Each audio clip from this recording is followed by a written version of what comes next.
Drama serial رت سالار نے اپنی جنگ کا آغاز کر ہی دیا جب ضامن نے حد کر دی اپنے ظلم کی۔ سالار کے ایونٹ میں دھماکے کے بعد اس دھماکے کی انکوائری کروانے کا فیصلہ کر لیا اور دوسری جانب ضامن سب کچھ سمیٹ کر بھاگنے کی کوشش میں ضامن نے شہلا اور کامران کو بھی دھوکہ دے دیا اور خود ہی سب کچھ سمیٹ کر بھاگنے کی کوشش کر رہا ہے۔ یہ سب صورتحال شہلا اور کامران کے لیے بھی پریشانی کا باعث بن گئی جب ضامن نے ان کا ساتھ بھی چھوڑ دیا۔ شہلا اپنے بچوں کی وجہ سے پریشان نظر آئی۔ کامران کو سالار نے شوگر ملز کا مالک بنا کر حیران کر دیا کیونکہ سالار پر اگر کسی نے سب سے زیادہ ظلم کیے تھے تو وہ کامران ہی تھا۔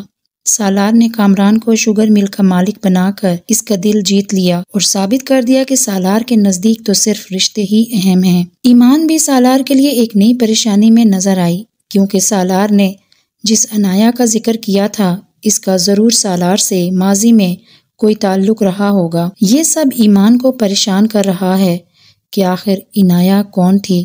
سالار کے اسکیچ ڈائری بھی ایمان دیکھتی ہے اور اس کی ماں اور ایمان کے اسکیچ کے علاوہ کسی اجنبی عورت کا اسکیچ بھی اس کے لیے حیران کن ہے اور سمن سے بھی اس بارے میں پوچھتی ہے لیکن سمن نے بھی اسے کچھ نہیں بتایا کہ یہ اسکیچ کس عورت کا ہے۔ دوسری جانب ایمان نے بانو آپا سے زین کی سرگرمیوں کا ذکر کر دیا کہ کس طرح زین ضامن اور جمیل کے ساتھ مل کر سالار اور اس کی زندگی میں طوفان برپا کیے ہوئے ہے۔ بانو آپا نے بھی زین کو سب حقیقت بتا ہی دی کہ اس کی اپنی ماں کی وجہ سے اس کی شادی ٹوٹ گئی اور جمیل کا بھی اس میں ہاتھ تھا۔ زین نے جب یہ حقیقت اپنے باپ اور بانو آپا سے سنی تو اسے حیرت اور پریشانی کا جھٹکا لگا۔ جمیل کی ماں اور اس کے بھائی نے بھی اپنے رویے کی وجہ سے سویرا سے معافی مانگ ہی لی اور سویرا کا اس کے کیس میں جمیل کے خلاف ساتھ دینے کا وعدہ بھی کر لیا۔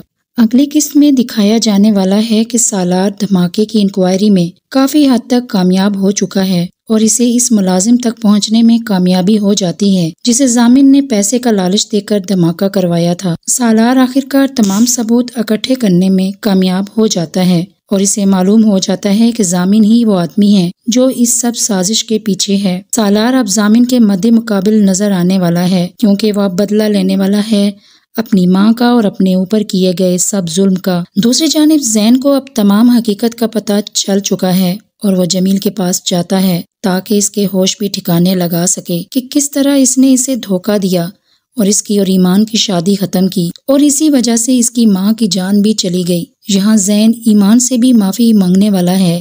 زین اب اس کہانی کا وہ کردار بن چکا ہے جو سب ٹھیک کر دے گا۔ سالار اور ضامن کے کیس میں بھی زین چونکہ ضامن کے ساتھ ہے اس لیے یہاں سالار کو پھر سے زین کی دشمنی کا سامنا کرنا پڑے گا۔ یہ بھی ہو سکتا ہے کہ زین بازی پلٹ دے اور ضامن کو دھوکہ دے دے۔ زین اب ایمان کی زندگی میں سب ٹھیک کرنے کی کوشش کرے گا لیکن سالار اور ایمان کے فاصلے پیدا ہو گئے ہیں جو کم کرنے میں وقت لگے گا۔ سالار کی ضامن کے ساتھ جنگ میں اسے کامران اور شہلا کی سپورٹ ملنے والی ہے کیونکہ ضامن نے ان کے ساتھ بھی دھوکہ کیا ہے۔